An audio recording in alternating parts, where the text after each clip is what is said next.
Notícias do auxílio emergencial do dia 6 de fevereiro de 2021. Antes de continuar, deixe o seu like e inscreva-se no canal para que eu traga mais notícias sobre o auxílio emergencial. Equipe econômica prepara cláusula de calamidade para voltar a pagar auxílio emergencial. Mecanismo deve ser incluído na PEC do Pacto Federativo, que está no Senado, e permitiria a suspensão temporária de regras fiscais e aumento de gastos, mediante contrapartidas. A cláusula citada pelo ministro da Economia, Paulo Guedes, na noite desta quinta-feira, 4, como necessária para recriar o auxílio emergencial deve ser incluída na proposta de emenda à Constituição, PEC, do Pacto Federativo, informou nesta sexta, 5, o secretário do Tesouro Nacional, Bruno Funchal. A PEC do Pacto Federativo está parada no Senado desde 2019 e propõe a descentralização, a desindexação e a desvinculação de gastos, com o objetivo de abrir espaço no orçamento e dar maior autonomia para estados e municípios.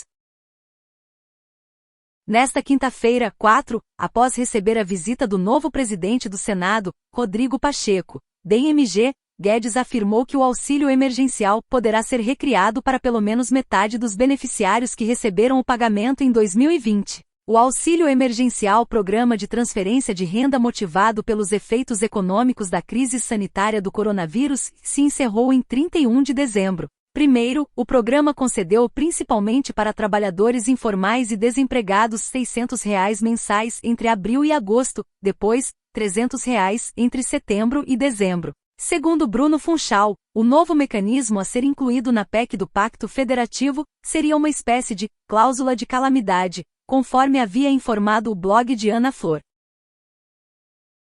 Essa cláusula permitiria, em momentos de emergência, a suspensão temporária da chamada regra de ouro, que impede o governo de aumentar a dívida pública para pagar despesas correntes e o aumento da despesa, por meio da abertura de créditos extraordinários, os quais não se sujeitam ao teto de gastos, criado em 2016 e que limita o crescimento das despesas públicas à inflação do ano anterior. Como contrapartida, informou o secretário, seriam acionados gatilhos a fim de conter o aumento dos gastos obrigatórios do governo. A necessidade da cláusula de calamidade se justifica porque as 3 PSS consideradas pelo governo como prioritárias no Senado do Pacto Federativo, dos fundos públicos, e a PEC emergencial só abrem espaço fiscal para a União a partir de 2022. Com isso, o governo teria que se endividar mais este ano, dentro do escopo da regra de ouro, que, por sua vez, exige autorização do Congresso Nacional.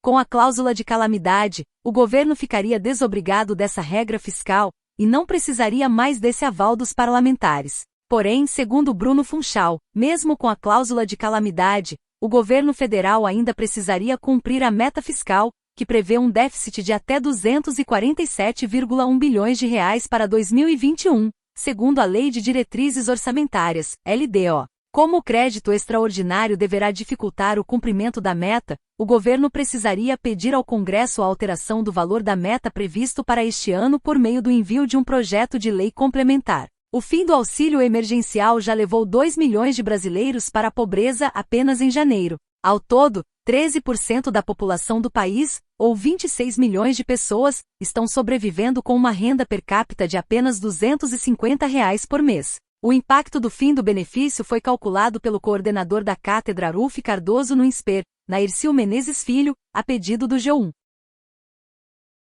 Segundo o pesquisador, a quantidade de pobres hoje no Brasil já é maior do que a observada antes do início da pandemia de coronavírus. Em 2019, 12% da população era pobre, ou seja, cerca de 24 milhões de pessoas. Durante o pagamento do benefício, a taxa de pobreza chegou a recuar para 8% da população, e a da extrema pobreza, brasileiros com renda per capita abaixo de R$ 150 ao mês, caiu de 3% para 1%. Foram os menores patamares já registrados pelo Brasil desde a década de 1970, quando as pesquisas domiciliares começaram a ser realizadas.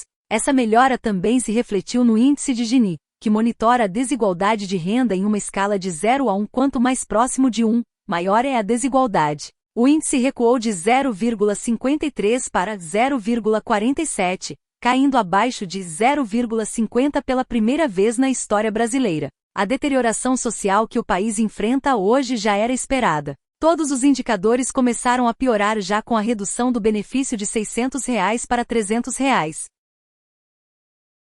A partir de 2022, o governo espera contar com o benefício integral da PEC do Pacto Federativo e das propostas emergencial e dos fundos, para conseguir ter alguma folga no orçamento. Em resumo, elas propõem o seguinte: PEC emergencial cria mecanismos emergenciais de controle de despesas públicas para a União, estados e municípios. Ela permite, por exemplo, a redução da jornada e do salário dos servidores, abrindo espaço nos orçamentos. PEC dos fundos acaba com a maior parte fundos públicos e permite o uso de recursos para pagamento da dívida pública. PEC do Pacto Federativo dá mais recursos e autonomia financeira para estados e municípios. O mercado não vai gostar se vier um benefício social na forma do auxílio sem uma contrapartida, alerta Klein. Para estancar o endividamento do país, a missão da equipe econômica não é fácil.